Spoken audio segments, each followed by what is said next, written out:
Hey guys, it's Zach here, and today I'm here with 3 new crafts to subtly show off your Therian pride.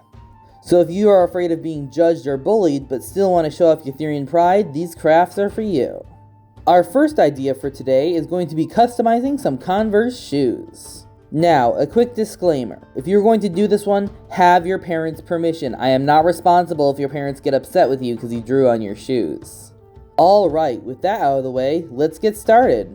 So, unfortunately, because I've customized part of these shoes before I started making this video, I don't have much footage of me adding the toes. But all you do is use a Sharpie and draw on some toes and claws. This next step is a little more tricky, but we're going to be adding some candy to our shoes. And when I say candy, I of course don't mean the sugary sweets, I mean the beads. Also commonly known as pony beads. The colors I'm using today are black, white, and gray, but you can use any color you want. I'm going to start out by putting my beads in this fish plate.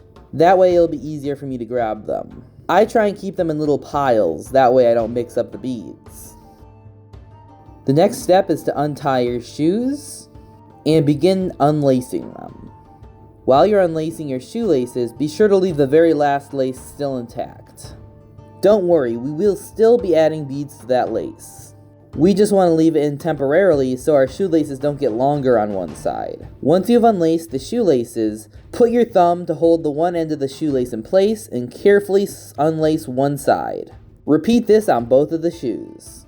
Then, take the beads of your choice and begin feeding them onto the shoelace. Depending on your size of shoes, it may take more or less beads. If you put on too many beads, you can always unlace that part and take a few off. On the contrary, you can also add more beads on. And if you don't want it to be completely covered in beads, that's okay too. You don't have to put so many beads on that it covers every single part of the shoelace. You can leave some blank spots. But for my shoes personally, I like to add as many beads as possible. Once you have added all your beads onto the first shoe, repeat it on the other shoe.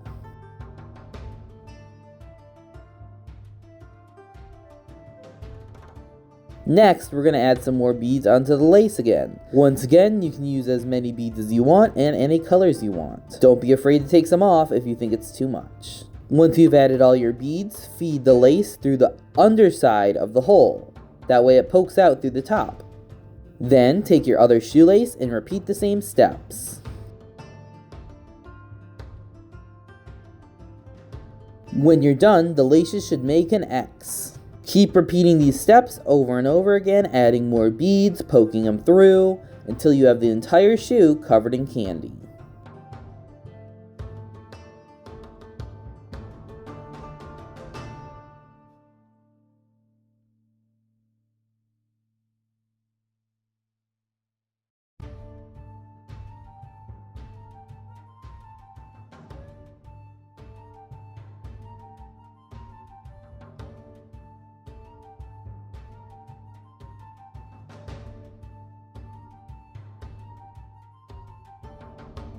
Once you've added all the beads to the laces and you've run out of holes, do not add any beads to the lace. You cannot tie it if it's covered in beads. And once you've tied up your laces to check that it's perfectly fine, you have finished your candy Converse shoes. Our next craft idea is pretty darn simple. Once again, we're going to use some candy beads, and we are going to make a stereotype themed candy single, specifically a red fox as an example. First, you're going to take your elastic. Do not cut it off the roll, as if you do, you risk the chance of the beads flying everywhere if you drop it. Then we're going to take some letter beads and our rest of our pony beads, and we're going to lay out our bracelet. We want a total of 30 beads.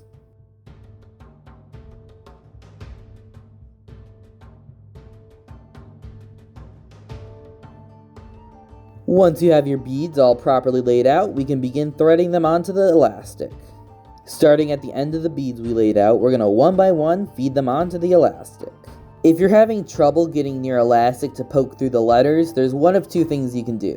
One, use a thinner elastic cord because that one's too big, or if you can still fit them through sometimes, it means your elastic is fraying and they can't fit through, so all you have to do is trim the end of the elastic, and then they should be able to poke through. Once every single one of your beads is feeded onto your elastic like so, we can trim the cord. And now, the only thing left to do is to tie a knot. To be extra sure the bracelet won't come undone, tie 2 or 3 knots. Then simply just trim off the extra and you have a candy single. The third idea today is also candy. Wow, we've been doing a lot of candy stuff. Candy bracelet, candy shoes, and now a candy possum, or whatever your stereotype is. But in this case, for an example, I decided to make an opossum.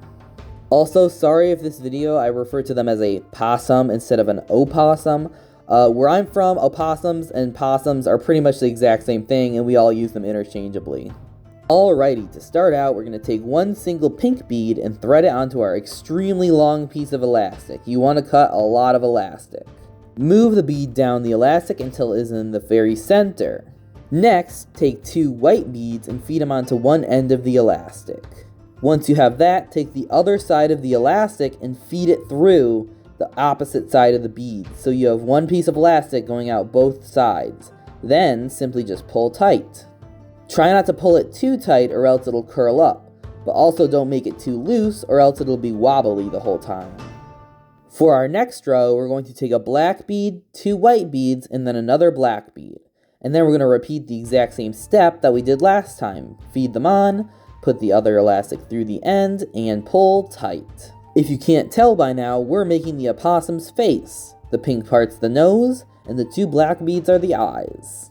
For the fourth row, we're going to take 2 white beads, a gray bead, and another 2 white beads, and then repeat the same step to put it on. Now this next part's a little different. We're going to be making the ears, which is a little tricky, so watch carefully. We're going to put 1 pink bead, 1 black bead, another black bead, and then a pink bead. Now, take the same exact piece of elastic you put the beads on and poke it through the other end that it's going into to loop it around. Then, carefully pull it tight so the 2 pink beads and the 2 black beads are touching each other like a row. Carefully move the beads over so they're touching the head like so.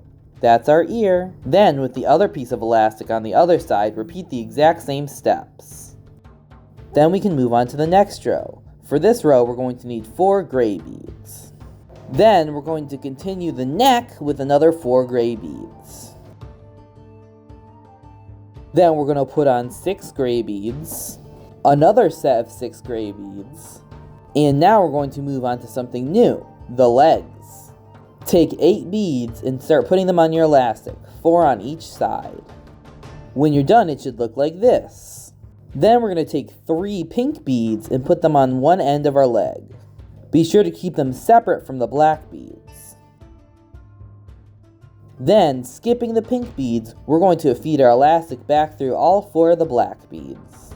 By skipping over the pink beads, they will curl and bundle up, making the toes. Next, we're going to repeat this on the other side, exactly the same.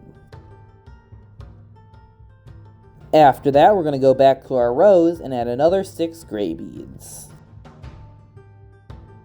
And then we're going to add another 6 gray beads again. And then again. And then right about now, you should be starting to run out of elastic. So we're going to tie some on with a double or triple knot. Be sure to trim off the excess. And before we continue on with our rows, we're going to add some legs. Repeat the exact same steps you did on the front legs with the back legs.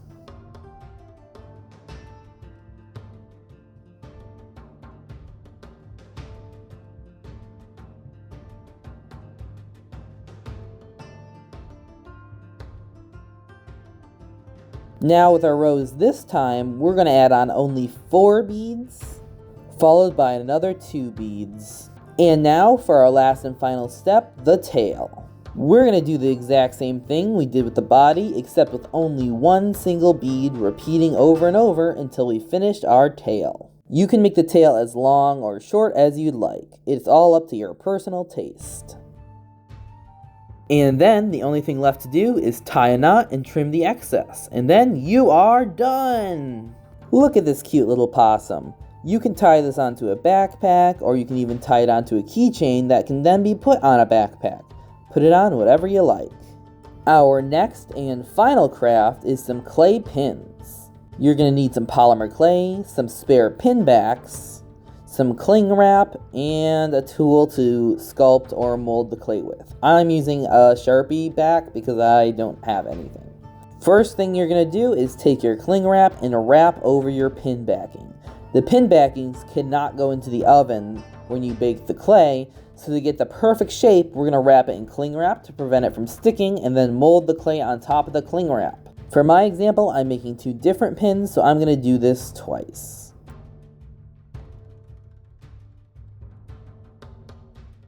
Then we're going to take out our polymer clay and knead it until it is very soft. Then we're going to take our clay and firmly but carefully press it onto the pin. Be sure you're pressing the clay onto the side of the pin backing that doesn't have the pointy part, aka the part that goes on your shirt. Be sure to press down pretty firmly to get into all those cracks and crevices. Then we're going to take our Sharpie or other tool and start making our paw print. There's no one right or wrong way to do this, so just keep fidgeting with it until you've got a paw print you're happy with.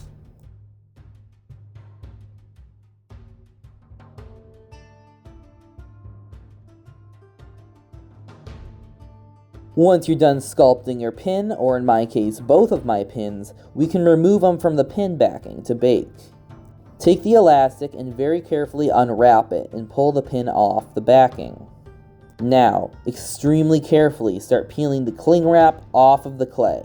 You want to do this as carefully as possible because we want to preserve the molded shape on the back, so that way when we put it back onto the pin backing once it's baked, it won't get squished and it'll fit perfectly.